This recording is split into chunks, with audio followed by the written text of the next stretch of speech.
Y el mensaje anterior a este fue titulado La soberanía de Dios en la elección de Israel. Y Pablo inició esa primera parte de Romanos 9 de una buena manera, porque él les habló primero y les dejó ver su corazón pastoral. Él estaba dolido, triste, consternado, justamente porque la nación de Israel no había hecho caso a la voz de Dios. No lo hizo en el Antiguo Testamento, cuando los profetas le llamaron hacia Dios una y otra vez, y luego cuando Cristo vino, tampoco lo reconocieron como Mesías, y por consiguiente ellos estaban ahora sufriendo las consecuencias de ambas cosas. Yo mencioné en esa ocasión que fue bueno que Pablo comenzara hablándole de su amor por ellos, hasta el punto que él dice: yo desearía incluso ser maldición o anatema si fuera posible, con tal de que ellos fueran ser salvos, porque luego él pasa a describir una parte de la historia de Israel y de la elección de Dios que es difícil de digerir para el ser humano, porque en esencia en Romanos 9 nosotros comenzamos a ver que Dios claramente dijo: mira, el hijo de la promesa ha sido dado al hijo de la promesa, y ese no es Ismael, el hijo de Agar con Abraham, sino Isaac, el hijo de Abraham, pero con su esposa Sara. Esa es la primera parte de esa elección de Dios. No Ismael, sino Isaac. Pero Isaac entonces se casa con Rebeca y tienen 2 hijos, y los hermanos no solamente son hermanos, son mellizos. Y uno es Jacob y otro es Esaú. Y de repente en el texto de Romanos 9, versículo 13, nosotros leemos que la elección no se hizo sobre Esaú, sino sobre Jacob. De hecho, versículo 13 dice: a Jacob amé y a Esaú aborrecí. Yo no voy a emplear tiempo ahora para explicar la diferencia entre amar a Jacob y aborrecer a Esaú. Tú puedes escuchar el mensaje anterior si lo necesita para entenderlo mejor. Ahora, mientras el mensaje anterior fue titulado La soberanía de Dios en la elección de Israel, este mensaje es titulado La misericordia de Dios en la elección de los suyos. Y nosotros vamos a estar leyendo desde el versículo 14 al 29, pero antes déjame explicarte lo que Pablo está haciendo en este texto. Una vez más, Pablo usa una diatriba, y una diatriba es una figura del habla, una forma de comunicación donde tú anticipas a gente que va a estar cuestionando algunas cosas, ya sea acerca de ti o acerca, en este caso, acerca de Dios. Tú imaginas una audiencia que pudiera ser esta. Imagino que en esta audiencia podrían haber algunas personas que pudieran objetar algunas de las cosas que yo enseño acerca de Dios o de su palabra, y anticipando las preguntas, yo hago las preguntas desde aquí y las respondo o doy una respuesta a esas interrogantes. Pablo hace exactamente lo mismo. Ya hemos visto esto en capítulos anteriores, esa forma de hablar o de comunicar verdades. En este caso tienes que recordar que el versículo 13, que fue donde lo dejamos la semana pasada, ahí Pablo dice que Dios a Jacob amó y a Esaú aborreció. Versículo 14 ahora, que es donde lo tomamos hoy. ¿Qué diremos entonces? Ante esa realidad, ¿qué diremos? ¿Que hay injusticia en Dios? De ningún modo. Porque él dice a Moisés: tendré misericordia del que yo tenga misericordia, y tendré compasión del que yo tenga compasión. Así que no depende del que quiere ni del que corre, sino de Dios que tiene misericordia. Misericordia es lo que Pablo está enfatizando aquí. Porque la Escritura dice a Faraón: para esto mismo te he levantado, para demostrar mi poder en ti y para que mi nombre sea proclamado por toda la tierra. Así que Dios tiene, ahí viene la palabra, misericordia del que quiere, y al que quiere endurece. Me dirás entonces: ¿por qué pues todavía reprocha a Dios? Porque ¿quién resiste a su voluntad? Pablo responde: al contrario. ¿Quién eres tú, hombre, que le contestas a Dios? ¿Dirá acaso el objeto modelado al que lo modela: ¿por qué me hiciste así? ¿O no tiene el alfarero derecho sobre el barro de hacer de la misma masa un vaso para uso honroso o honorable y otro para uso ordinario?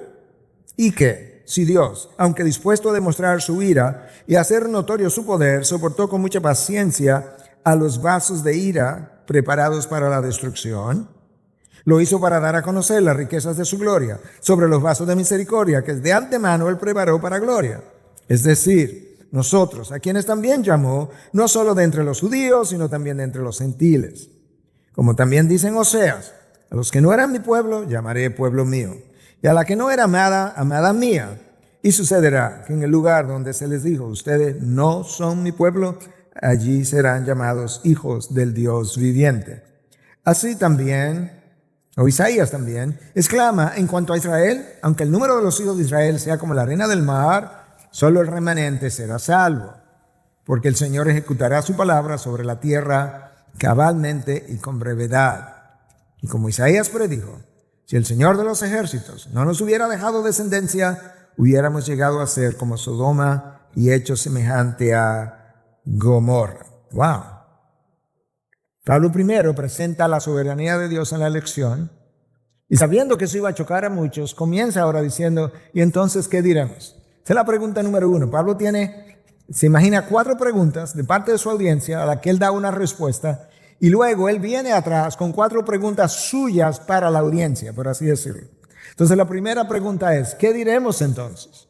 Y la segunda, inmediatamente después, ¿es Dios injusto? ¿Hay injusticia en Dios? La respuesta, de ningún modo. Es como, ¿cómo se te ocurre? Pablo no pudo esperar, tuvo como que inmediatamente responder. Y la implicación de ningún modo es que es imposible para el Dios infinitamente santo, justo, misericordioso y lleno de gracia poder actuar en alguna ocasión injustamente. Recuerda, justo es lo que Dios hace y cuando a mí no me parece, tú te ajustas a lo que Él ha revelado. Cuando tú sigues leyendo lo que Pablo tiene que decir, tú te percatas que lo que Pablo está tratando de comunicarles a ellos y a nosotros es, número uno, que la criatura no tiene el derecho de cuestionar al Creador, en lo más mínimo. Es imposible. Número 2, que la criatura no conoce la gracia, la paciencia, la misericordia, el amor, la santidad de nuestro Dios y su benevolencia. Y por eso Él juzga al Creador, pero lo juzga como Él es. Lo juzga conforme a su corazón. Tú y yo no confiaríamos en ningún ser humano que tenga poder absoluto a la hora de gobernar. Y esa es la razón por la que las democracias tienen un poder judicial, uno legislativo, uno ejecutivo, justamente para que haya un balance de poder. Bueno, en la Trinidad no hay un balance de poder, pero es sobre una persona, Dios. Pero como yo no puedo confiar el poder absoluto sobre un ser humano, a nosotros nos irrita, nos molesta, nos da prurito el que Dios tenga poder absoluto en su persona.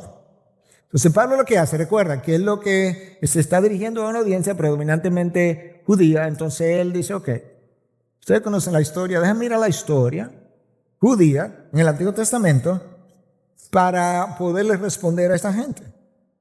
Entonces cuando Pablo dice que es imposible que Dios sea injusto, inmediatamente después dice, porque él dice a Moisés, o dijo a Moisés, tendré misericordia del que yo tenga misericordia y tendré compasión del que yo tenga compasión. Ahora, yo tengo que entender el contexto de esas palabras. Y este es el contexto. En Éxodo 32, Moisés sube al monte a hablar con Dios y el pueblo comienza a adorar un becerro de oro. Aarón, el hermano de Moisés, ha construido un becerro de oro con sus propias manos. Se lo ha dado al pueblo y le ha dicho, esos son tus dioses que te sacaron de Egipto. Y ahora entonces Dios, Éxodo 33, próximo capítulo, le dice a Moisés que él va a terminar con todo el pueblo. El pueblo entero merece perecer. Moisés interviene y en su intervención, interviene porque Dios le ha dicho, yo voy a dejar solamente, me voy a quedar contigo y voy a hacer una nación grande a partir de ti. Moisés dice, oye Dios, pero mejor bórrame a mí de tu libro y sálvalo a ellos. Está intercediendo por ellos. Al final de la historia, Dios, debido a la intervención de Moisés que se paró en la brecha, tal como dice el libro de los Salmos, a favor de Israel, Dios decide no exterminar a todo el pueblo, sino que la justicia se limitó a 3,000 hombres que murieron a espada, como fruto de la disciplina de Dios, y luego vino una plaga grande que terminó con la vida de muchos otros. En ese contexto, Dios le dice a Moisés, ¿sabes qué? No voy a terminar con todo el pueblo, por así decirlo. Yo tendré misericordia del que yo tenga misericordia y tendré compasión del que yo tenga compasión. Ahora, si Dios hubiese acabado con todo el pueblo, se lo merecían y hubiese sido justo, porque lo merecían. Y esa es la realidad de cómo Dios lidia con nosotros. 3,000 hombres murieron, otro grupo grande murió fruto de una plaga. y Dios dice, bueno, sobre los que quedaron vivos yo tuve misericordia. Esa es la idea, ese es el contexto. Pero lo que Pablo está haciendo, estableciendo el derecho que Dios tiene de hacer conforme a sus propios propósitos, teniendo misericordia con algunos, aunque no lo tenga sobre todos.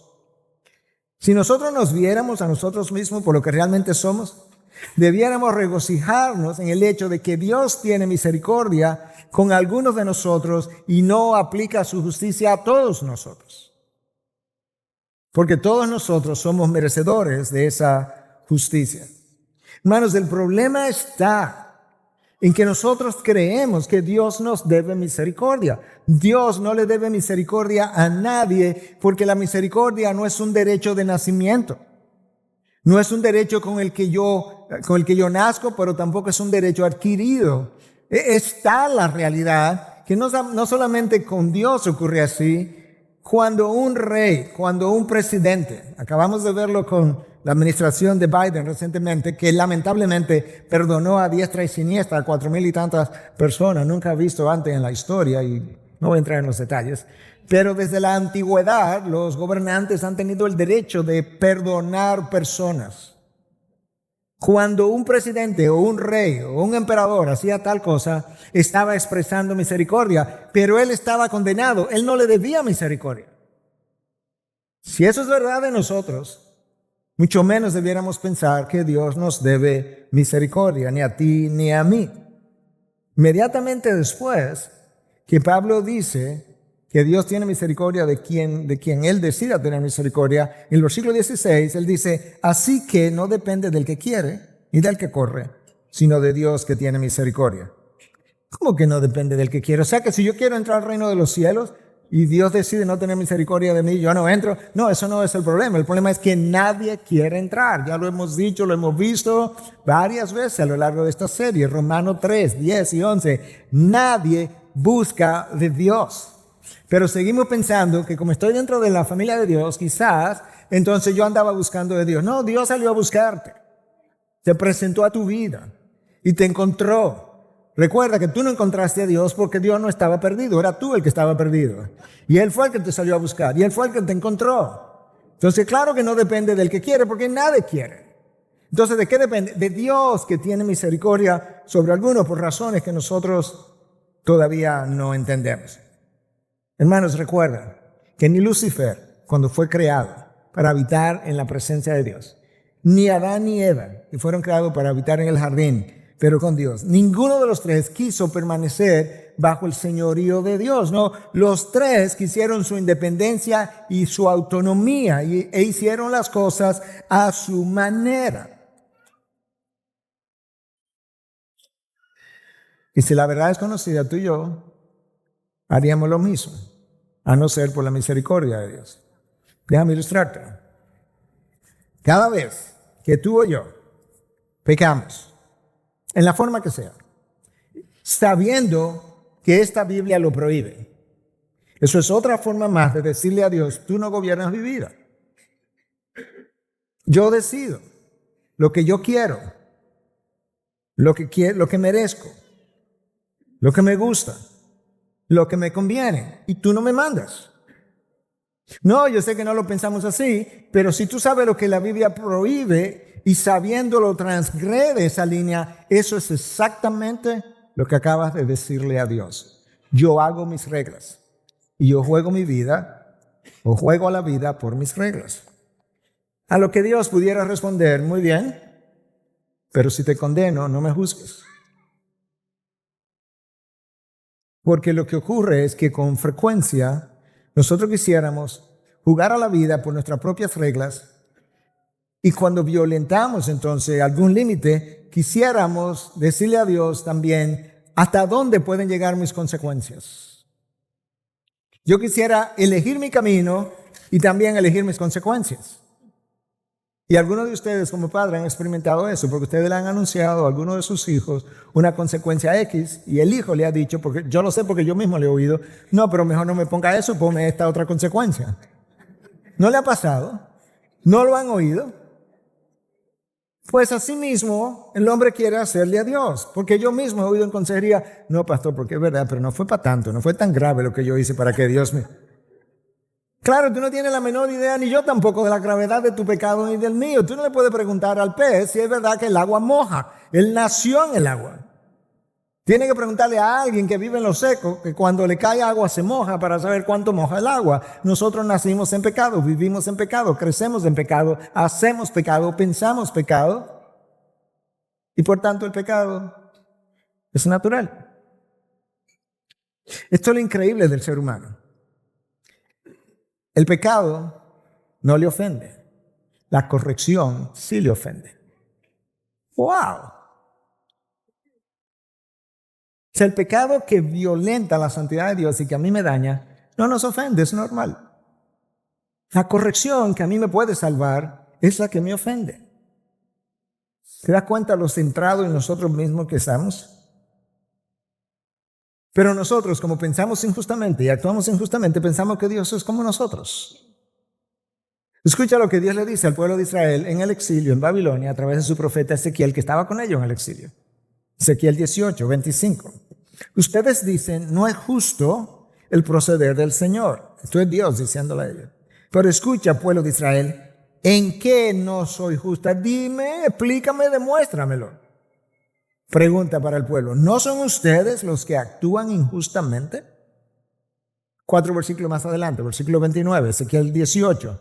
Sin embargo, el pueblo de Israel anda diciendo, no uno, no dos, no tres, el pueblo anda diciendo. El pueblo vive difamándome, dice Dios. El pueblo anda diciendo, no es justo el proceder del Señor.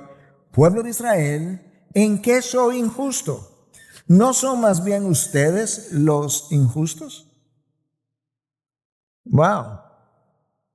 Una vez más, el ser humano quiere ir en la dirección que él determine más conveniente y al mismo tiempo decidir cuáles serán sus consecuencias.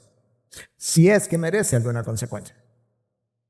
Porque a veces pensamos incluso que eso no merece que Dios me imponga ninguna consecuencia. Hermanos, recuerda, si Dios ejerciera su justicia, todos nosotros pereceríamos de la misma manera. Es un privilegio el que Dios quiera ejercer misericordia sobre un grupo en vez de ejercer justicia sobre todos nosotros. Eso es un privilegio.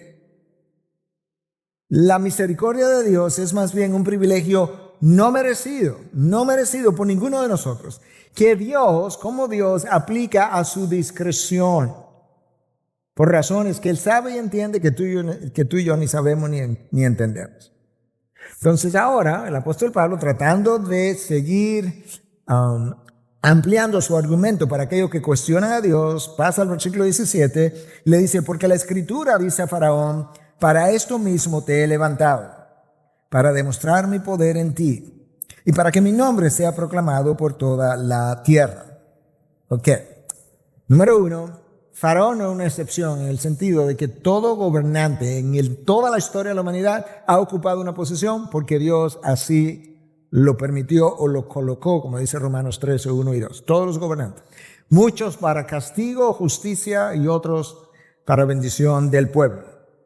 Eso está ahí. De manera que Faraón, cuando Dios dice, para esto te he levantado, y a todos los demás también, con un propósito. Ahora, en este contexto, Pablo dice que Dios levantó a Faraón para demostrar su poder en él y para que su nombre fuera proclamado a lo largo de toda la tierra. Dios permitió que Faraón subiera al poder, ejerciera un poder tiránico sobre Israel, sobre Egipto e Israel, que estaba esclavizado ahí, para luego él vencer la terquedad y el poder de Faraón y demostrar su poder para toda la tierra. Nosotros no entendemos los propósitos de Dios. Nosotros no sabemos cómo Dios funciona, pero Él me ha revelado lo que Él ha hecho y lo que Dios quiere es que yo aprenda a ver cómo son sus caminos y yo pueda entonces abrazar lo que Dios ha hecho como bueno, válido y justo. Porque no entendemos. Déjame darte una ilustración. Ustedes han tenido hijos y otros los tienen en este momento. 3, 4, 5 años. Si ese hijo va y le dice, papi, mami, explícame con detalles cómo ustedes me hicieron. Yo estoy seguro que ustedes no le van a dar detalles de cómo ustedes lo hicieron, por así decirlo, cómo hicieron ese niño. No lo van a dar, primero, porque él no lo puede entender aún si se lo explicaran.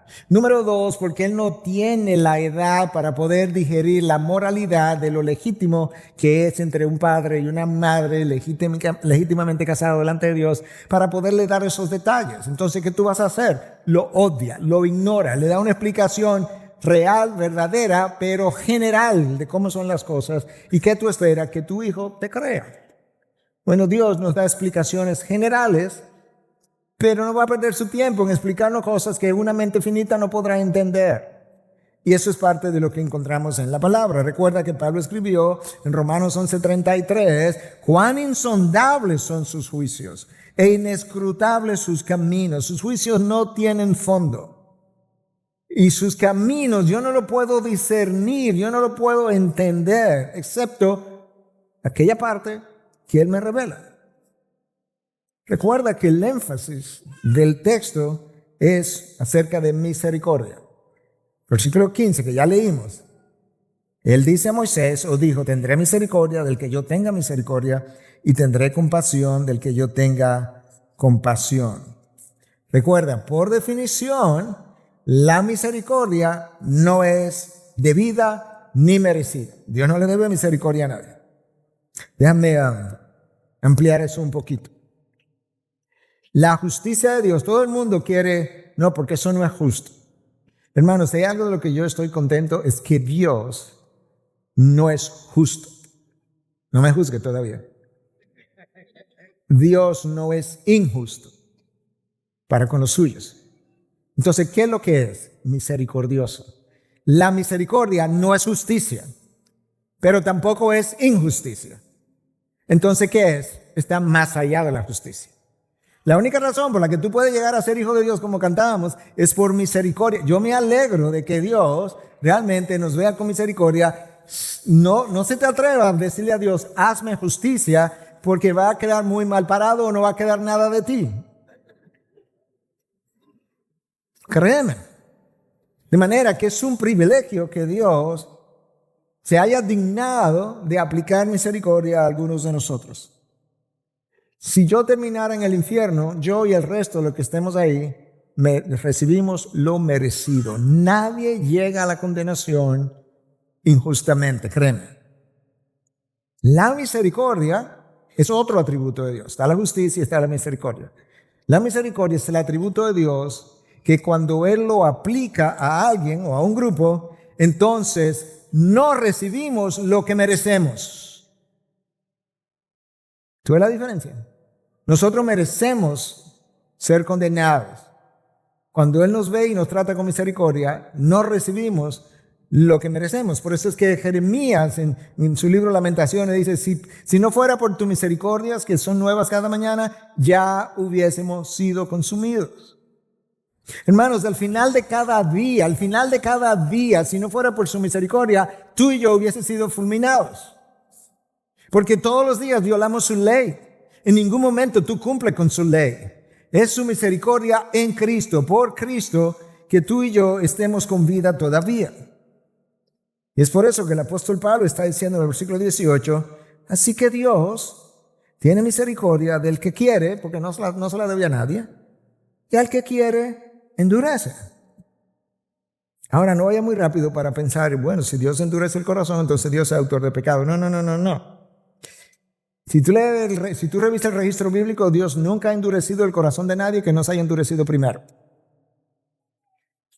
Es diferente, pero para darte una de las ilustraciones, en doctrinas difíciles de digerir, nos ayudan. Tú tienes un hijo, no sé, 8 años, 9, 10, le está diciendo que no monte bicicleta de una manera o de una forma en un lugar. Y él sigue. Fulano, ya te dije que no monte bicicleta ahí, que te puede caer y te da un golpe, y él sigue. Y un día tú le dices, no, sigue, está bien, déjalo. Y alguien viene, pero mira, no, déjalo, a ver si aprende, déjalo, que se caiga. Y entonces se cae y se da un golpe y tú le dices, ahí para que coja. ¿Que coja qué? Experiencia. Que obedezca, que aprenda. ¿Tú has hecho cosas así, no? Sí, claro. Pues Dios, cuando tú te endureces, y eso es lo que quiere, Él te dice, está bien, sigue tu camino. Faraón fue endurecido por Dios después que él se endureció a sí mismo. Déjame leértelo. Éxodo 7:13. El corazón de Faraón se endureció. Dios no lo hizo. 7:14. El Señor dijo a Moisés, estamos en Éxodo, el corazón de Faraón es terco. Se niega a dejar ir al pueblo. O sea, aquí hay una plaga. Dice que lo va a dejar ir. Después dice que no.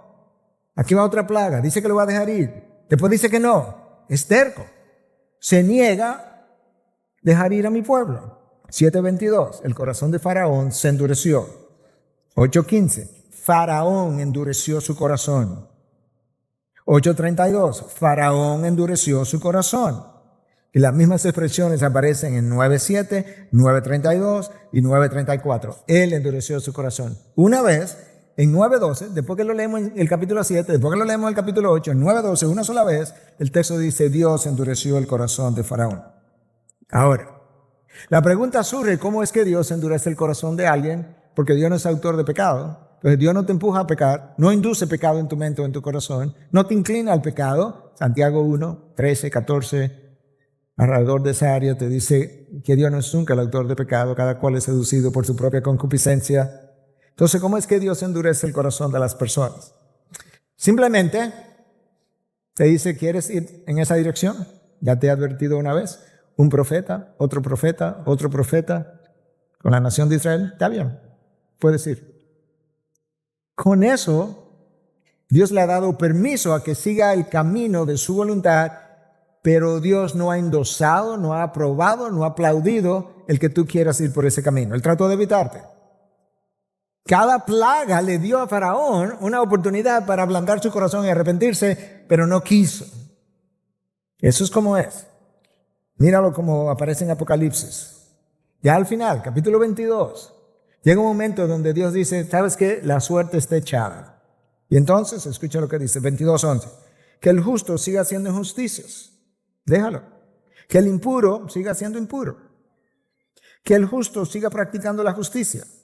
Y el que es santo siga guardándose santo. Lo que Dios está diciendo en ese momento, ya deja a cada cual que haga lo que quiera hacer. No lo reprendas más. No lo llames al camino más. No le pida que se arrepienta. No le prediques más. No lo llames más al arrepentimiento. Déjalo. Porque la suerte ya está echada. Hermanos, no hay nada más terrible. Cuando yo lo pienso en la posibilidad de que eso pudiera ocurrir, se me paran los pelos de punta. No hay nada más terrible que Dios te diga, está bien, vete en la dirección de tus deseos. Porque si la realidad es conocida, hermano, lo leímos en el texto, el pastor Enrique aludió a esta realidad en su oración. Si Dios nos deja nuestro propio albedrío, seríamos tan malos como Sodoma y Gomorra. Está en el texto que leímos.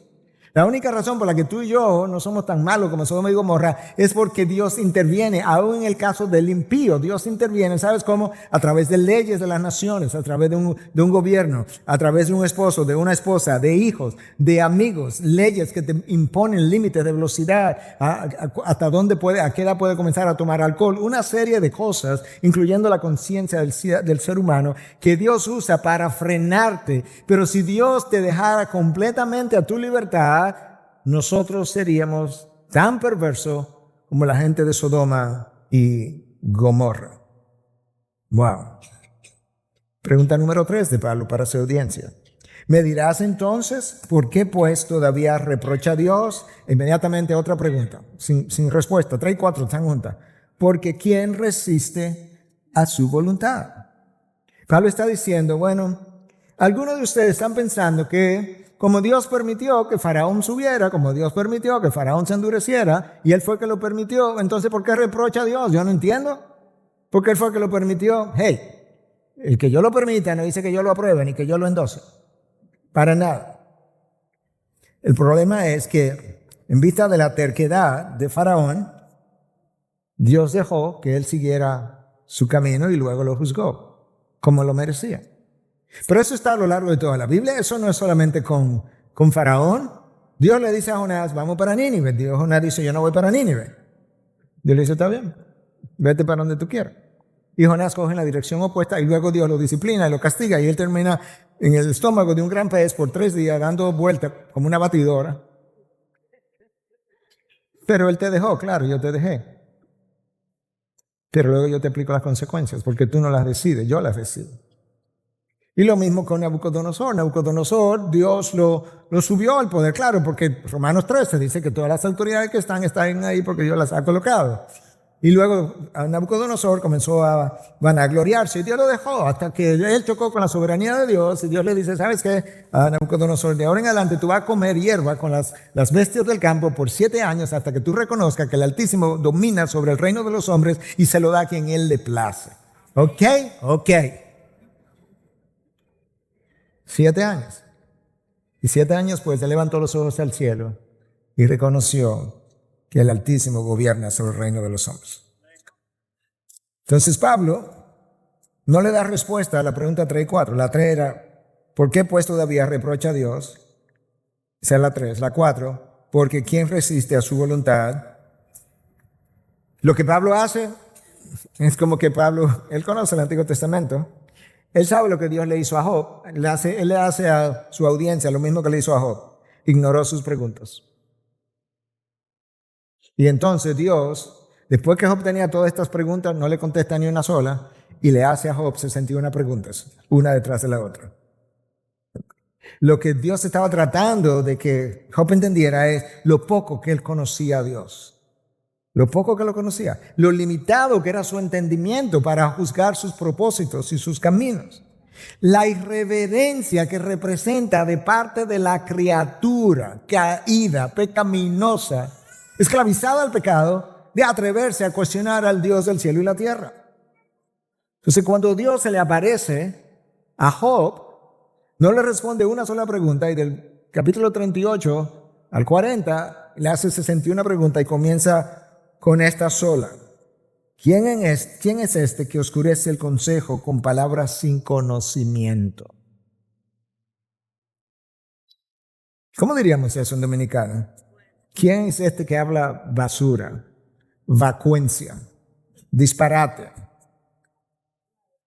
Y Job no recibió ni una sola respuesta. ¿Sabe lo que hace en el 42:6 al final? Por eso me retracto y me arrepiento en polvo y ceniza. Eso es lo que Pablo está haciendo. Pablo aprendió de Dios. Cristo lo hizo también. ¿Con qué autoridad tú haces estos milagros? Dice, bueno, ¿y con qué? Dime una cosa, ¿Juan el Bautista vino de parte de Dios o de parte de quién fue que vino? Bueno, hablaron entre ellos. Bueno, no sabemos, bueno, pero yo tampoco le voy a responder la pregunta. Pablo está haciendo lo mismo con la pregunta 3 y 4. Esto es lo que Pablo hace. Tú ves que Cristo le hicieron una pregunta, ¿con qué autoridad tú haces estos milagros? ¿O tú enseñas o perdonas pecados? Y le responde con una pregunta. Bueno, ahora Pablo creó en su mente 4 preguntas que la audiencia probablemente le estaría haciendo a él, pero ahora él crea 4 preguntas para su audiencia. ¿Ok? Pregunta número 5, pero estas son de Pablo ahora para la audiencia. Al contrario, ¿quién eres tú? Pregunta número 5. Oh, hombre que le contesta a Dios. Pablo está tratando de derrumbar la actitud orgullosa y rebelde en la criatura. Bien dice Leon Morris, uno de los académicos del Nuevo Testamento, en su comentario, escucha, el pecador está fuera de su liga cuando trata de cuestionar a Dios. Yo no sé si tú has oído esa expresión entre nosotros. En inglés es más o menos común, pero yo sé que la he usado yo mismo entre nosotros. Tú dices, no, yo no juego en esa liga. O sea, ahí yo no llego. Esa sería la expresión dominicana. Y Morris está diciendo, el pecador, él no juega en la liga que donde Dios juega, por así decirlo. Él está fuera de su liga. Y agrega entonces, el pecador ignora el hecho de que el Creador constantemente hace cosas que la criatura no entiende ni puede entender. Ni entiende ni lo puede entender. Y eso es lo que Pablo está tratando de ayudarle a entender. ¿Quién eres tú, hombre, que le contestas a Dios? Pregunta número 6 ahora.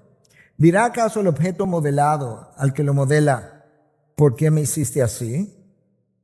Pregunta número 7, una detrás de la otra. ¿O no tiene el alfarero derecho sobre el barro de hacer de la misma masa un vaso para uso honorable y otro para uso ordinario? La metáfora del uso del alfarero con la arcilla aparecen varios pasajes del Antiguo Testamento. Aparece en Isaías 29, 15 al 16, Isaías 45, de 8 al 10, y aparece de manera particular en Jeremías 18, del 1 al 6. En ese texto, Dios instruyó a Jeremías y le dice, mira, baja a la ciudad, a la casa del alfarero. Y entonces él llega ahí y encuentra que el alfarero había hecho una arcilla y después de hacerla, él mismo con sus manos la destruye y comienza a hacer otra de otra forma. Y Dios le dice a Jeremías, así mismo yo voy a hacer con la casa de Israel. Es una figura del habla para comunicar algo. Y Pablo está usando esa figura ahora, está diciendo, pero dime una cosa. El objeto hecho de barro tiene derecho de decirle al alfarero, ¿y por qué tú me hiciste así? Lo impresionante es, bueno, y alguien puede argumentar, para luego hablarte de seguir hacia donde iba, alguien puede argumentar, bueno, pero que nosotros somos personas de carne y hueso y no somos barro. Y ahora escuchen, nosotros queremos defender o argumentar o cuestionar cuando Dios elige para misericordia a uno y no a otros. Pero resulta que múltiples mujeres y hombres, y abogados y jueces, discuten, defienden y han pasado leyes para concederle a la mujer el derecho de elegir si la criatura en su vientre muere o vive. Entonces queremos darle al ser humano el derecho de matar una vida para yo seguir la mía. Pero el creador que creó la criatura no tiene el derecho de poder hacer misericordia sobre uno y no sobre el otro. Totalmente irracional. Sobre todo, que cuando Él aplica misericordia, se la aplica a gente que tampoco la mereció. O, hoy en día, padres quieren tener el derecho de ir a fertilización in vitro y tener la potestad de elegir el sexo del niño que ellos quieren, de manera que estos tres embriones masculinos, destrúyelo, porque yo lo que quiero es una hija, yo quiero que me implanten estos femeninos. Ellos quieren tener ese derecho sobre la vida ajena, pero Dios el Creador no tiene el derecho de elegir uno sobre otro. ¿Te das cuenta cuál es la palabra?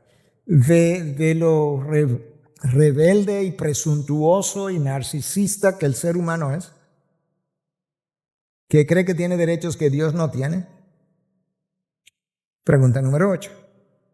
¿Y qué? Si Dios, aunque dispuesto a demostrar su ira y hacer notorio su poder, soportó con mucha paciencia los vasos de ira preparados para destrucción. Lo que Pablo está haciendo ahora es ayudándole a entender, escúchame, es que Dios se pasa la vida tolerando gente que merece ser destruida ipso facto. Déjame ilustrártelo con una historia de la Biblia que tú conoces muy bien.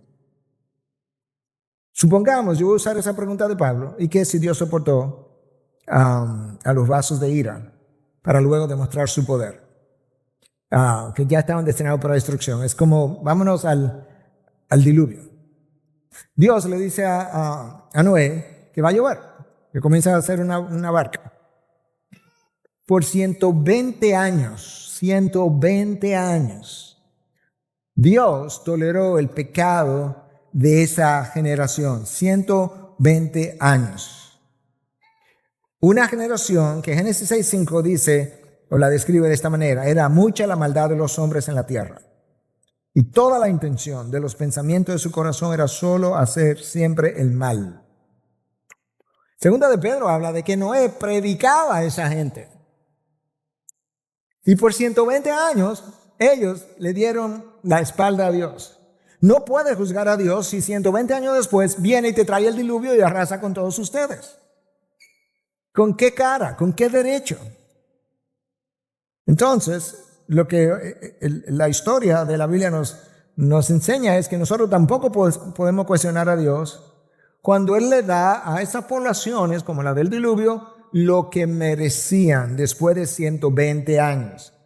Y Pablo dice, ¿y qué si Dios, dispuesto a demostrar su ira, o sea, Él estaba dispuesto a demostrar su ira al final de los 120 años y hacer notorio su poder, soportó por 120 años, es una ilustración, con mucha paciencia a los vasos de ira, a esta generación? ¿Y qué? Y luego Pablo dice en el versículo 23 y 24, y si lo hizo así, permíteme seguir en la ilustración del diluvio, para dar a conocer, versículo 23 del texto de hoy, las riquezas de su gloria sobre los vasos de misericordia que de antemano él preparó para gloria, es decir, nosotros, a quienes también llamó, no solo de entre los gentiles, sino también de entre no solo entre los judíos, sino también de entre los gentiles. Son los versículos 23 y 24 que Pablo está diciendo, imagínate el diluvio otra vez, y que si Dios soportó por 120 años a estos vasos de ira, para al final, entonces él demostrar su poder y su gloria y la gloria de su misericordia sobre los vasos de misericordia como Noé y su familia. Que el texto de Génesis nos dice que Noé encontró gracia, no justicia, gracia ante los ojos de Dios. Porque ahora es que la gracia que Dios tuvo con Noé y su familia, ahora es que se ve grande. Cuando tú ves que Dios acabó con un planeta entero y del planeta entero salvó solamente a una familia que merecía ser destruida también, pero por su misericordia Dios le visitó con la riqueza de su misericordia. ¡Wow! Eso es lo que Pablo está diciendo.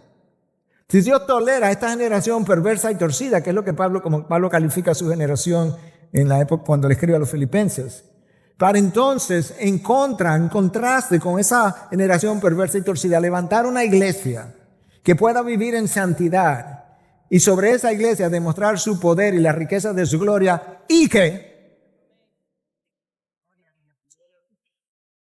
hermanos, tú y yo no entendemos la santidad de Dios.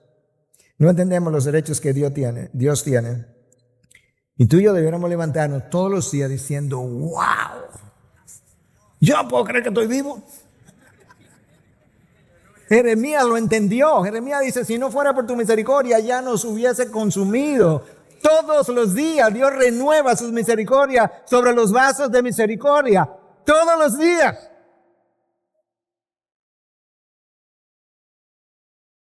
Pablo dice en el versículo 24 que esos vasos de misericordia tienen que ver con no solamente de nosotros, a quien llamó, entre nosotros los judíos, versículo 24, sino también entre los gentiles. En otras palabras, Dios no ha acabado con Israel todavía. Dios tiene un plan y a eso es que él alude ahora en los versículos 25 y 26. Escucha, como también dicen Oseas, a los que no eran mi pueblo, llamaré pueblo mío, y a la que no era amada, amada mía.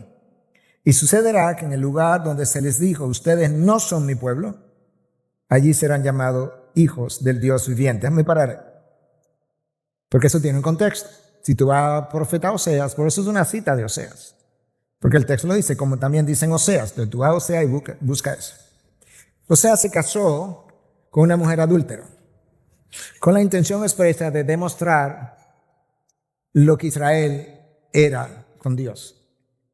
Y con la intención expresa de demostrar lo recalcitrante o lo reluctant, lo mucho que Israel se opuso a Dios mientras permanecía en sus adulterios con dioses paganos.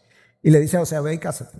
Pero resulta que él se casa con esta mujer, Gomer, y tienen un hijo.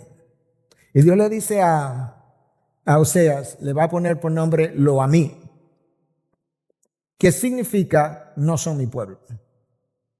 ¿A quién se lo estaba diciendo? Bueno, si tú lees el contexto de Oseas, se lo estaba diciendo a las 10 tribus del norte de Israel que se habían desviado.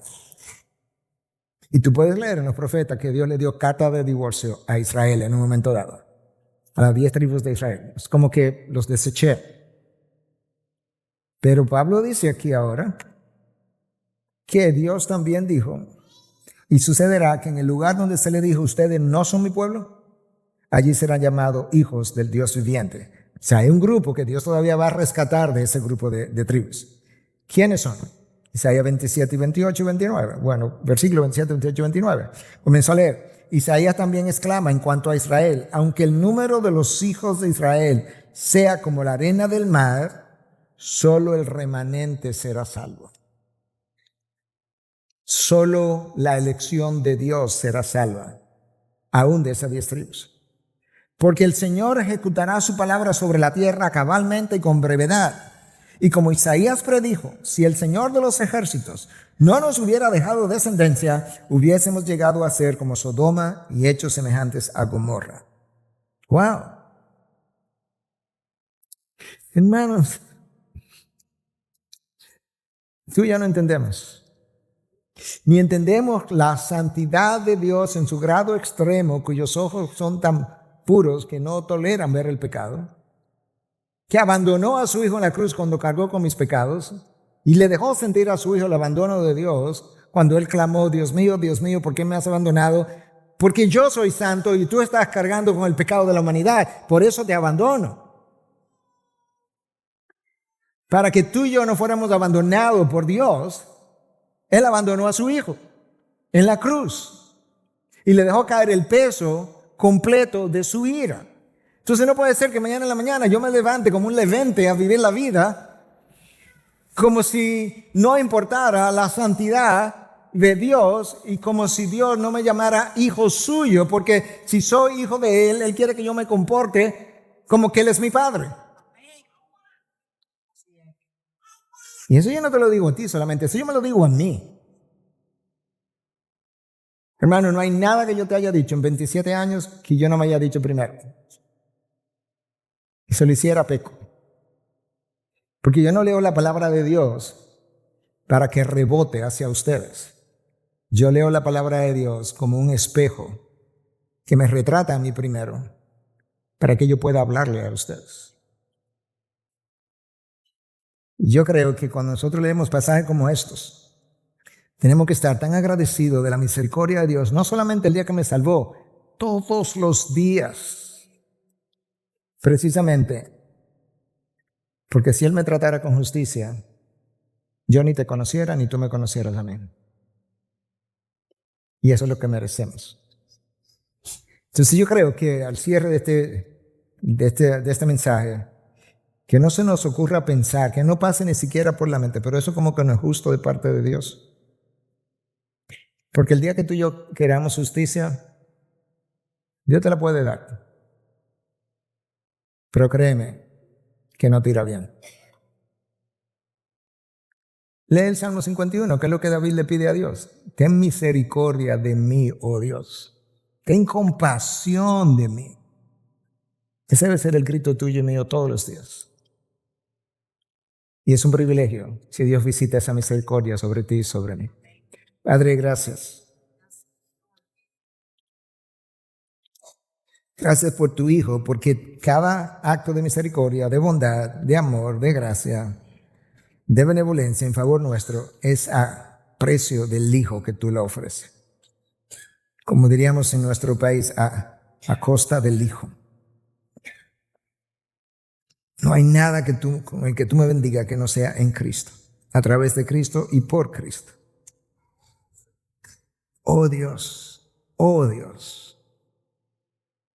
ayúdanos a nosotros, tus hijos, a vivir a la altura de tu llamado, a reflejar tu carácter a un pueblo que no te conoce, a honrar la misericordia con la que tú nos has tratado y nos has visto, a honrar tu benevolencia.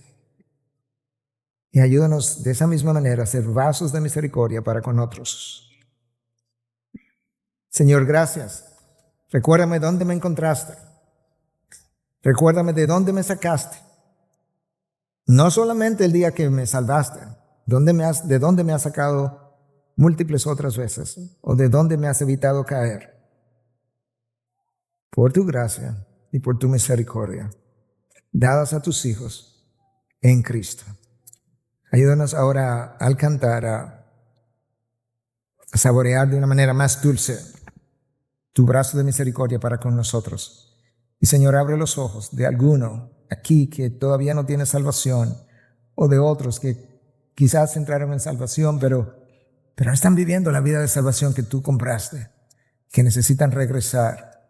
Haz retumbar en sus cabezas tus palabras en el Antiguo Testamento. Volveos a mí, a fuente de agua viva.